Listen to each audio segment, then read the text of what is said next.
Hey, welcome to the Black Knight Nation podcast. I'm your host, Sal Interdinato. Black Knight Nation podcast is brought to you by Higher Echelon, a company run by Joe Ross, former Army football player, former Army assistant coach, Army officer, guest on the Black Knight Nation podcast.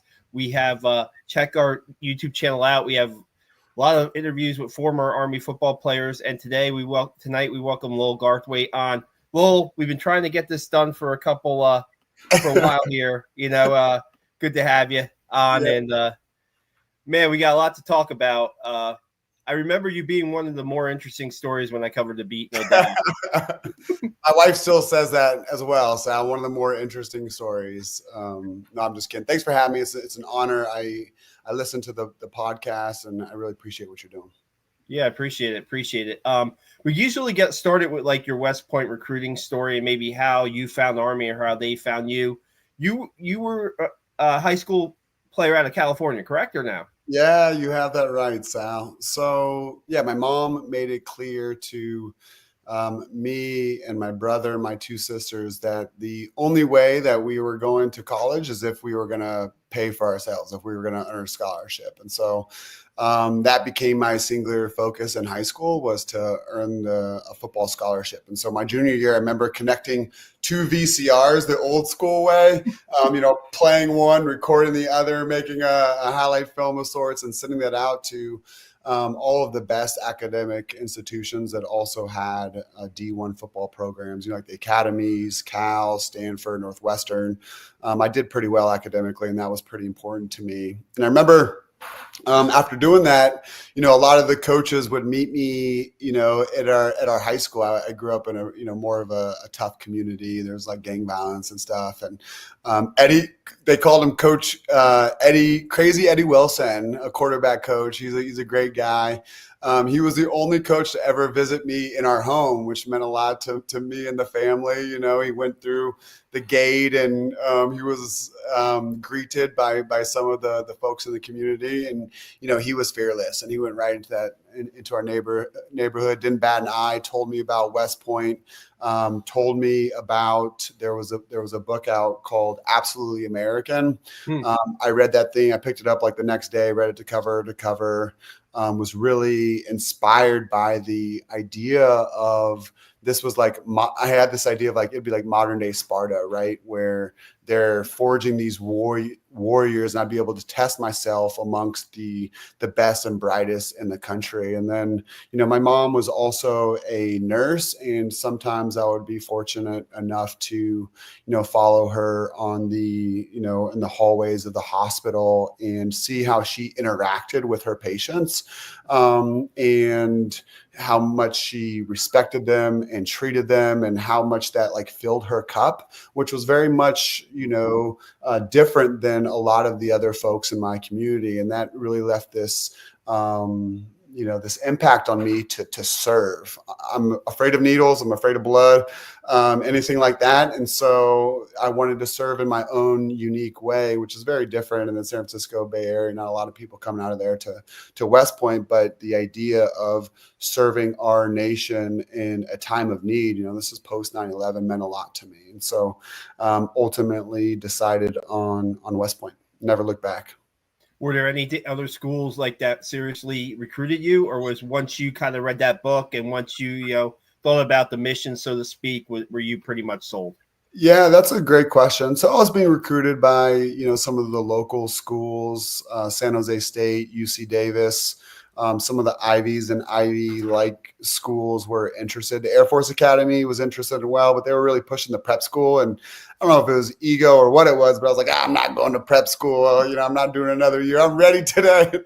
boy, was I wrong, Sal. But so I was recruited to a number of schools. But yeah, after reading the book, having great interactions with Coach Bobby Ross, Coach Wilson, Coach Wall, some of the staff there, it felt right to me.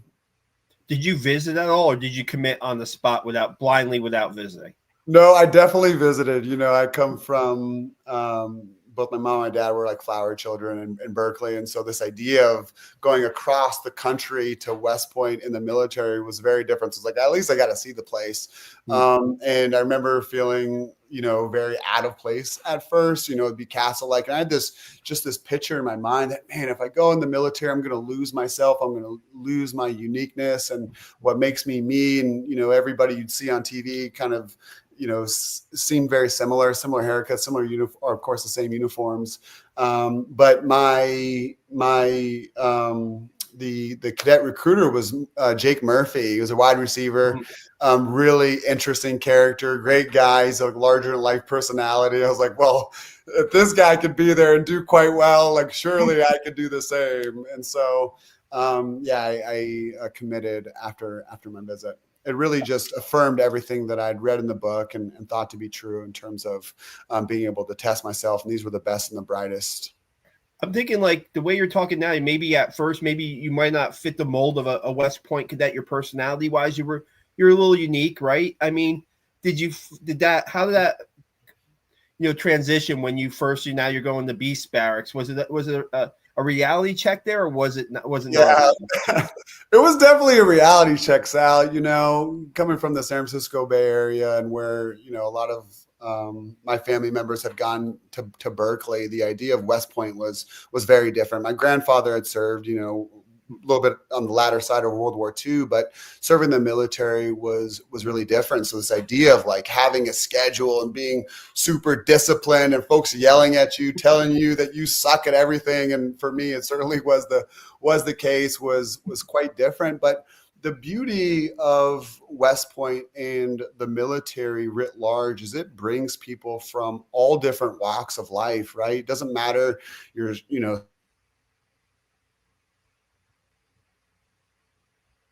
in terms of our sense of purpose and mission. And I love that about the Academy. And so I never felt really like othered there. I was certainly, had a different background, but we all were there for the same reason, and that's to serve our country. And on the football team, it was to win games.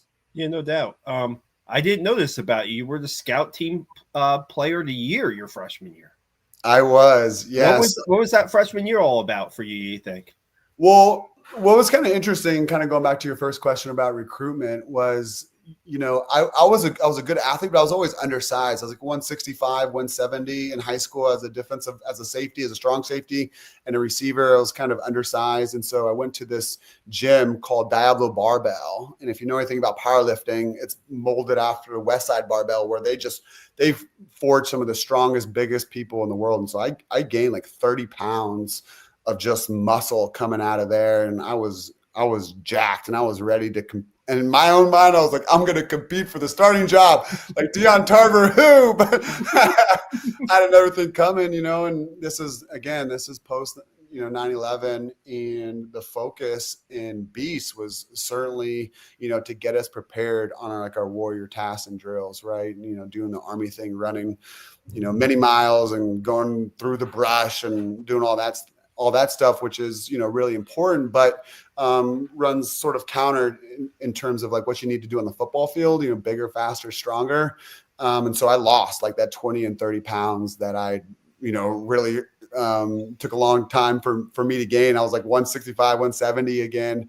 And, it's really tough. You go from being the star in your high school and, having all this accolades and stuff to now you're just, you are the bottom of the barrel and you really have to find a way to compete and make the most of your opportunities. And one thing that I really liked about Coach Ross was he rewarded folks on the scout team their effort. And so whenever I was competing, I was, hitting the varsity guys. They didn't love it. I didn't get very many Christmas cards, Sal. I still don't from some of those guys, but I was definitely showing up and I was bringing the wood whenever I could. I was, ended up on more of the L side of the ledger, I would say, during those formative times. But I certainly gave it my all, and I, learned a lot of lessons about life and about myself on the scout team. And I was actually, of all of the I have some awards up here. The one that I'm probably most proud of is that Scout Team Award, right? Like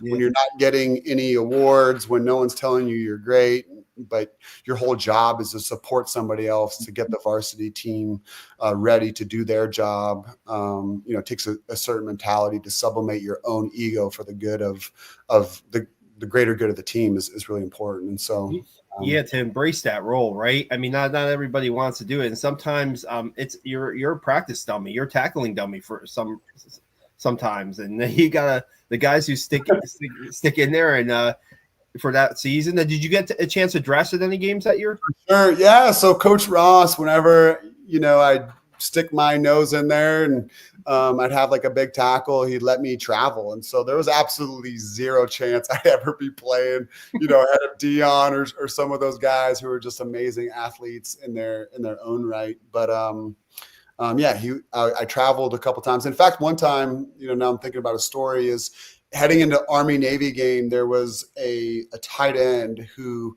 was just a monstrosity of a man. He was jacked, like 250, 260. I won't say his name. He's a great guy. But he was not pulling any punches against the scout team, Sal. He was out there for blood.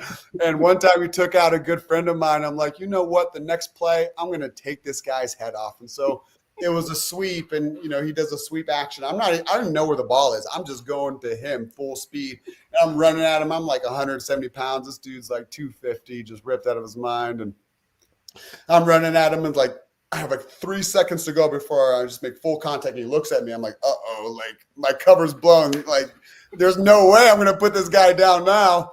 And I just close my eyes. I'm like, I have nothing to lose, man. I'm scout team. I'm making this guy better. He hurt my friend. Like, let's do this. And we collide. I close my eyes, and I don't know. I thought I saw the pearly gates, Sal, and everything was done. But I came to.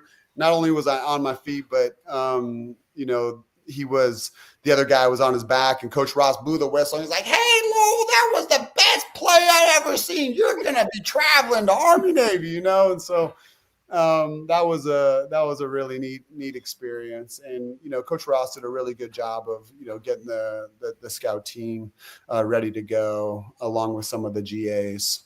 We don't talk about enough on this podcast of what it was like to be coached by Bobby Ross, because he had that NFL experience. He had that success at Georgia Tech, and he was toward the end of his career, but still there's had to be a lot of respect there, right? When he tells you, hey, you made a good play on the scout team, now you're traveling to Army-Navy. That's definitely like maybe a feather in the cap, no doubt, right? Yeah, I mean, he's telling stories about Junior Seau, who is just a legend of football, and comparing, not me ever, but some of the better guys to like a Junior Seau, or his level of effort and intensity. But, one thing I remember about Coach Ross, and I still bring this with me today, is his ability to connect the dots between what we were doing and something much more important. And so, for instance, sometimes he would share letters of, PLs who were deployed, who talked about the importance of us, showing up and competing and winning, and connecting the dots between, how we performed and our level of effort, and their pride and their morale, who were, fighting the good fight in Iraq and Afghanistan, and that being, really, really important. So yeah, he was a terrific motivator and storyteller. And yeah, we were really fortunate to be coached by him. Now, after your freshman year, is that when you have to go home, or what? Walk us through that. I know there was your mom got diagnosed with cancer, I believe. Like, walk us through like what that was like after your freshman year. Yeah, so we head into Camp Buckner, which was late nights, early mornings, doing the military thing in the woods. And Satan, Coach Scott Swanson, I don't know if you saw at West Point, but he was a phenomenal strength and conditioning coach. He put us through, it was like 110-meter sprints at like 4:30 in the morning or something. I was just like so dead. And then I get a call as we were on the bus heading back to Buckner. And I'll never forget it. My mom told me that she had an aggressive form of cancer, and she raised us, alone. I have 3 other siblings, and I wouldn't be in that position without her. And so I remember all of my brothers putting their, arms around me. We're shedding tears together, and ultimately made the decision to go home to not just support her, emotionally, but my little sister was still in high school and I needed to help provide for the family. And so I got different odd jobs. I was a taxi cab driver. This is before Uber. I was really bad sense of direction sound. So I'm getting lost in the sauce.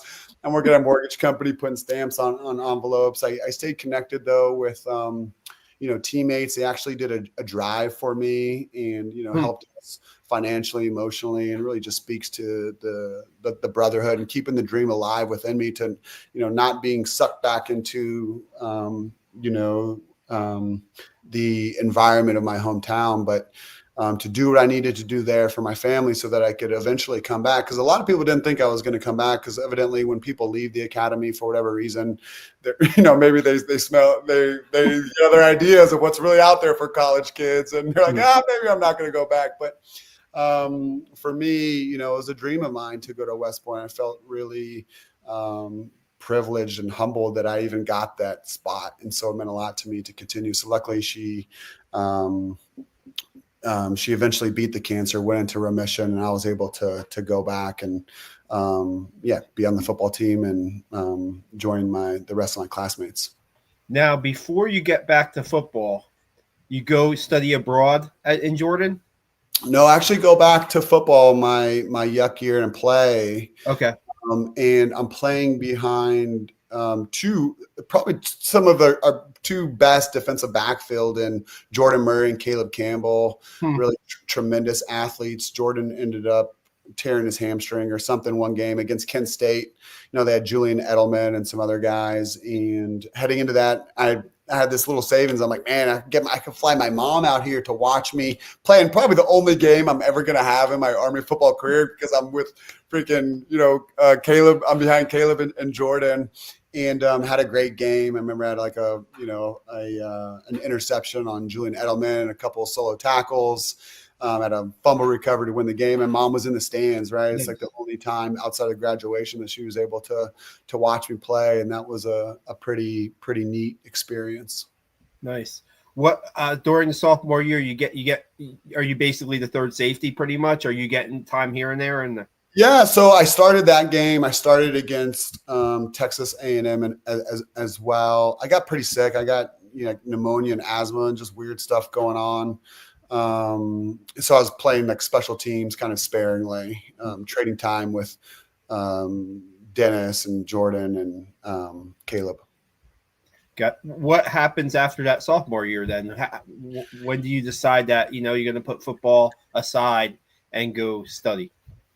Yeah, good question. So I had that weird sort of health condition going on where I like fluid in my lungs and pneumonia and asthma. And luckily the Army in West Point has really great physicians. Dr. Yavorik was really helping me out. But anyways, I decided to major in Arabic. At that time, we're in the height of the counterinsurgency, right? Where the center of gravity was winning hearts and minds. And I felt like there was an opportunity for young leaders to learn more about the language and the culture and the history, so that we could be more effective, on the battlefield. And so I decided to study in Jordan and found myself riding like camels and, in the Sinai Mountain, and going to Jerusalem and Egypt, checking out the pyramids, and just, engrossing myself in the language and the people and the culture to a point where I was, almost fluent.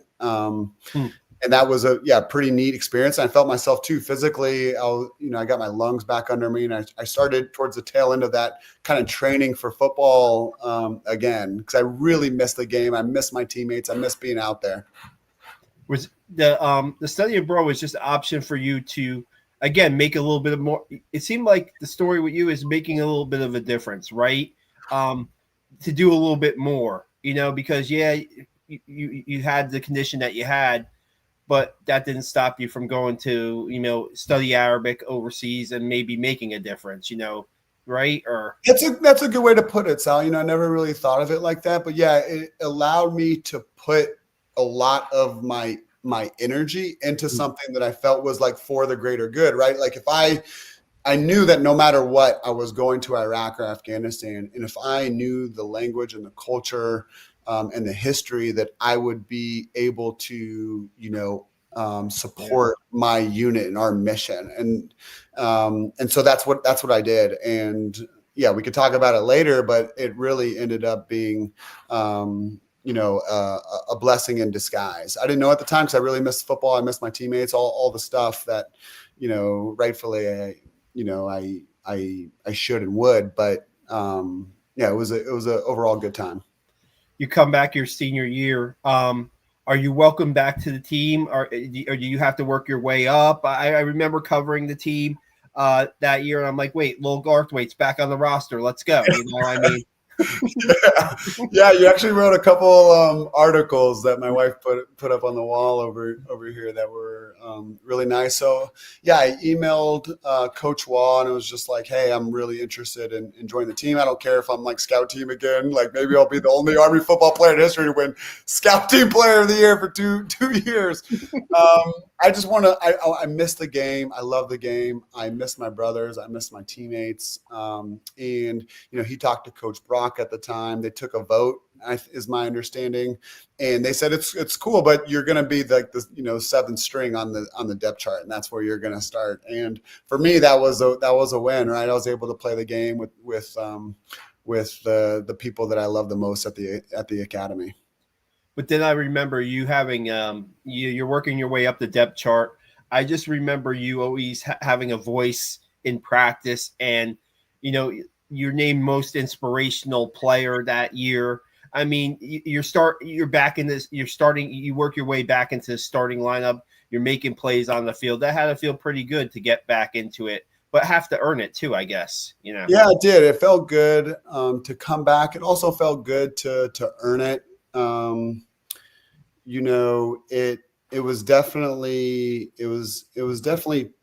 challenging at first, starting like back at square one as a firstie. There's not too many firsties, that are seventh team on the depth chart. Particularly, I'd started a few games, right? Like big games, Texas A&M. I'd started twice, right? Like huge games in the Alamo Dome. But for me, it was about playing the game that I loved with the people that I loved. And,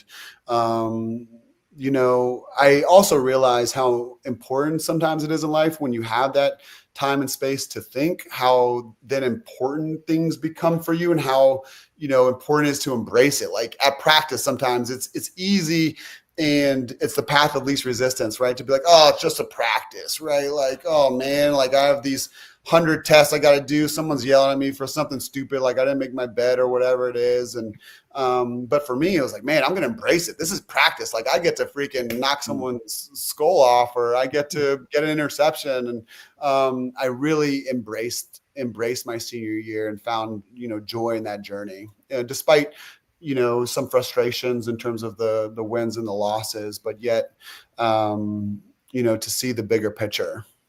Who were some of the teammates, or you say you missed the brotherhood? Who were some of those guys that were there for you maybe when you went away for sophomore year for family reasons and then had to go, you study abroad? Who were those guys that you kind of leaned on maybe when you came back? Yeah, so a lot of the defensive backfield were my closest friends. Dennis Cooper, Kevin Opoku, John Laird, Brandon White, Marcusson Pierre. Marcusson is such a great guy. Despite me coming back into the fold, he really helped me and supported me, even if that meant he was going to play less. So it speaks to the level of the brotherhood, that it's not just fierce competition, it's also trying to help each other out, right? That I doubt happens on a lot of teams. And you see that even in the academy writ large, even though that we're ranked against each other and those rankings matter in terms of your branch or where you're located, you cooperate to graduate, right? And that's a really cool thing about the academy, and really cool thing about the team. And so we still talk a lot even today, and text about the games and stuff, and how the team's doing.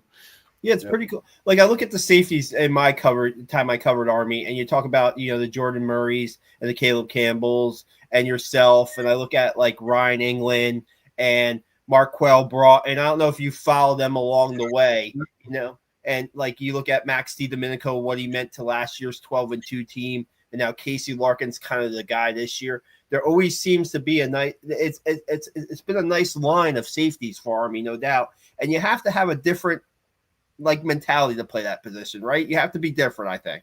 You do have to be different, Sal. You have to love the physical contact part of the game for sure. At least that was my approach. And there's other guys like, Ryan Brents, for instance. Like there's really important people in the defensive backfield that might not play a lot, but they're bringing a great leadership and energy to every single practice that elevates everybody. West Point's a challenging place emotionally, academically. You're outside of your comfort zone a lot. And so to have the leaders of the pack pushing everybody else is super important. I found, there was a lot of those kinds of guys. Deion Tarver in the defensive backfield. Yeah, it goes on and on. What was that Texas A&M game the highlight of your career, do you think, or what are some of the highlights of your football playing career at Army? Yeah, Texas. Those two Texas A&M games were highlights. We lost, but barely lost. They were like top 10 in the country or something, and we lost by 2 or 3 points both of those games. Kent State was huge. Just the fact that it was my first start, and I'd flown my mom across the country to watch, and she was just recovering. And I had a really great game. I'd intercepted Julian Edelman. So my claim to fame today is I intercepted the Super Bowl MVP, although he's playing a different position, but intercepted him nonetheless. And so, I think those were certainly highlights. Highlights of my career. We beaten Tulane pretty bad in Eastern Michigan. Even watching the team, my plebe year, I was a scout team guy, but when they took down the goalpost, when we won the first game in like 17 games losing streak or something. Oh yeah. Yeah, and they took down the freaking goalpost and were parading around the field, and that was really cool experience. Yeah, I mean, people say like those Conference USA years were kind of tough for Army, right? And now you look at you were still on the team your freshman year. Was that Conference USA years, right? I think Conference U or just independent. I can't remember one or the other. It was really close. Yeah, and it's like now you look at they're in the Army's back in the conference, right? And in their first year they're back in the conference. They go 8-0 and they win the conference championship. So I mean, it's crazy to see. It's 20 years in between, but still, that's got just a great program, top to bottom. They have amazing coaches. We're running the right style of offense for, our competitive advantage and discipline and execution and toughness, right? Where most of my years we were running more of a pro style offense. And given how, the level of the athleticism, I think the triple option brings us a lot of advantages, certainly, but the coaching too is it's really, really good. That matches that style of play as well. There's consistency there. Coach Munkin's been there since, for a while now, since 2014. And when you have consistency, the assistant coaches may change, but the guys that they bringing in is still at like high level guys that, are working. One of those guys that's been on the staff for a while is Mike Vitti. You were teammates with him? I was teammates with Mike Vitti. Yeah, he's a great dude. He's one of those guys that, I would love to see probably even today. He's probably just built like a brick house even today. You put him behind the triple option as a fullback, give it to him, 30 times. He's probably still today running for 100 yards. He was one of the great leaders on that 08 team. He was powerhouse of a guy, mentally. Fullback during Army time. Now he's an offensive line coach, and Army has the best offensive line in the country under him and Matt Drinkle's tutelage last year. It's kind of like the steps that you take. Did you see him as a coach when he played? Do you see that maybe coach could be in this future or? Probably not. Mike was a very intense guy, and I just see him, having a long Army career, being, just getting after it.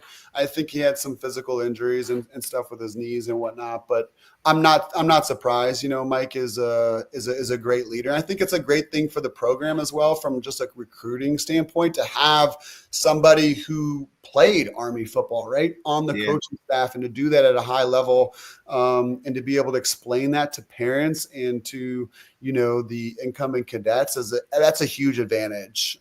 Huge advantage. No doubt. And a great thing. Yeah. So your senior year, your football ends. You graduate West Point. You make it through West Point, Lowell. You made it through. You make it through there, and then it comes time to serve. And maybe you could tell us a little bit. You talked about studying abroad in Jordan and how that might have been a little foreshadowing and maybe helped you with your time serving once you got out of West Point. Maybe you can run us through your time serving and what that was like.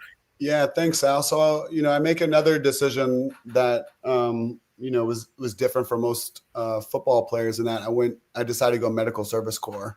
And, where our job is to, sustain the force medically, the fighting force. And, I ran into Tommy Ryan, who was a defensive lineman when he was at Benning. I think he was at Ranger School or something, and he had just served with someone, and they did a by name request for me for the next thing, deploying out of Hawaii.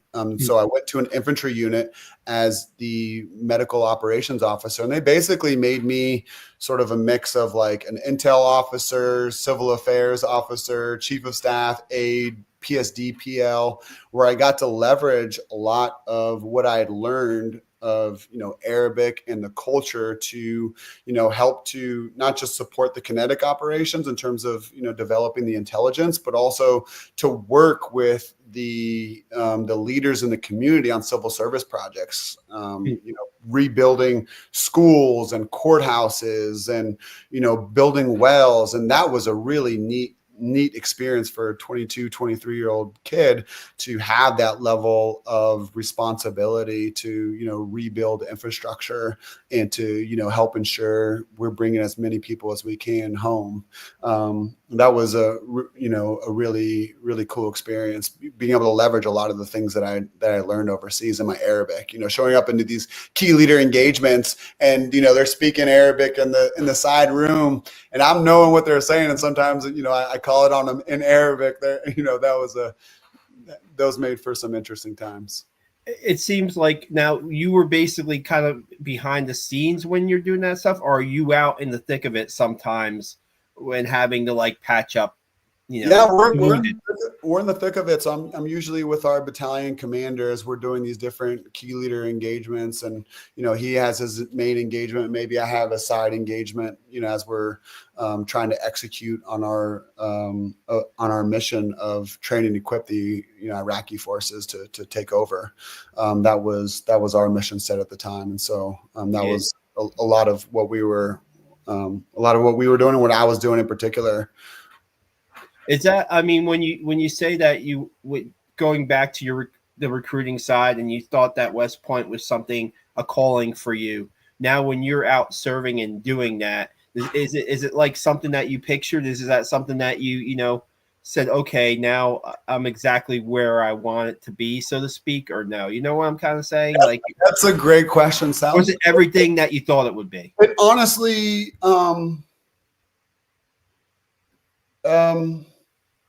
that it, in some ways, it exceeded my expectations in terms of like the level of responsibility and the impact that we can make in other people's lives, right? Like, I'm 22 years old, 23, and we're building schools, right? We're helping people. We're, delivering life-saving aid to people in some, in some respects. And that I never thought in a million years that I'd be able to do that, particularly as a first lieutenant, right?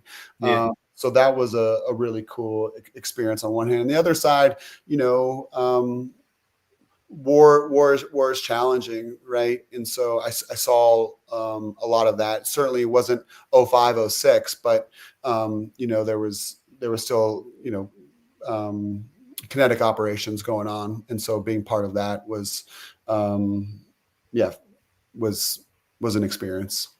Yeah, because I think that I look at like recruiting these days for Army and like the options that are there. It's you're not necessarily on the front lines when you graduate West Point. Sometimes you're doing some behind the scenes stuff like you were doing. Things have changed in the world. Well, maybe not. Maybe they haven't changed.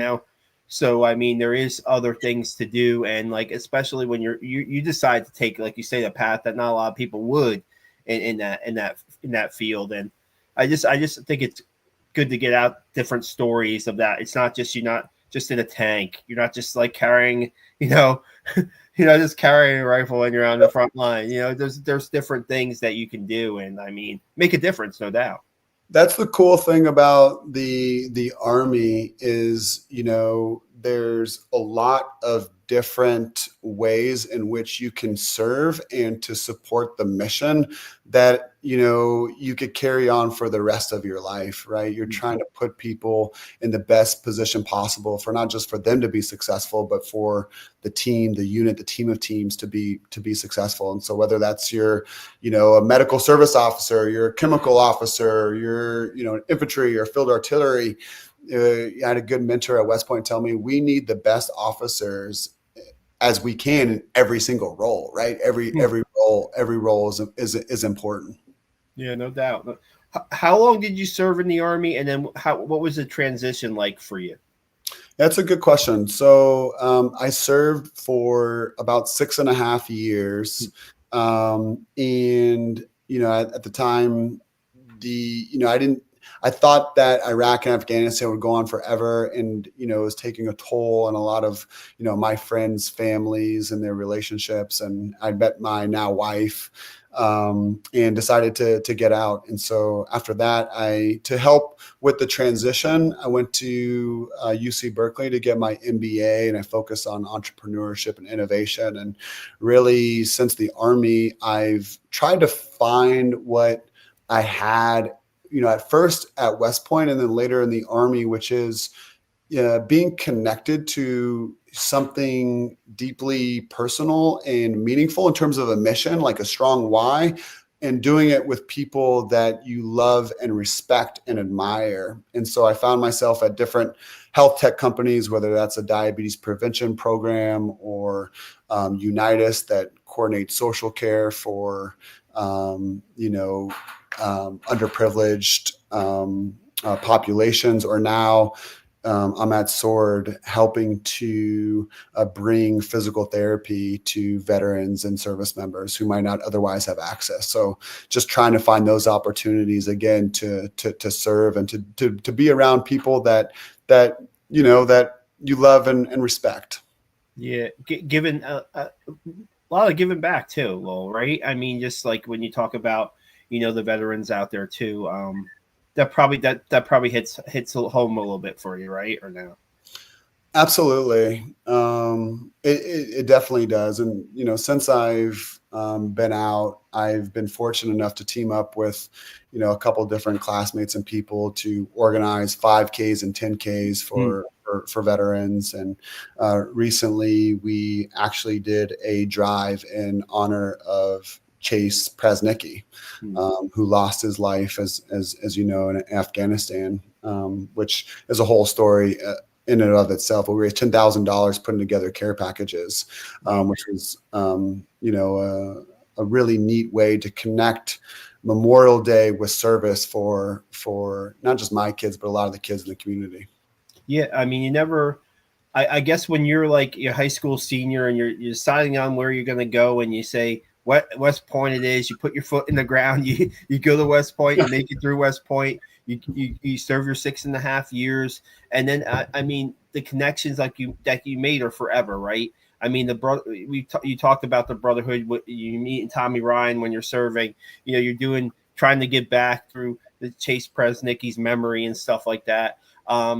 It just kind of it stays with you, no doubt, right? And I mean, like you're wearing the Army, you wearing the Army shirt right now. There's a certain amount of pride there, no doubt, and you always want to find ways to give back. It seems like.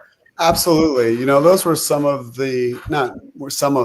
were the most informative years of my life. And they've just meant the world to me. And I consider myself, really lucky and privileged to not just been at West Point, to have served in the Army with just the salt of the earth people. And so, yeah, I think now it's incumbent on us to continue to serve and to give back, albeit in a way that looks different.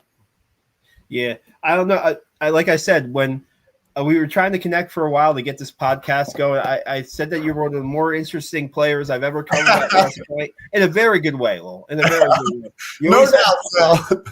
You always had something for me. You always had something for me. I knew go to you for a good story, a good quote, just good play. It's good play on the field, and it's just really good to see that you still, like, so many years later, there's still that pride factor in you and how you got through, you're able to tell your story. And I think that when we get these stories out to people and when people watch these podcasts, it really opens up, like, that there's more.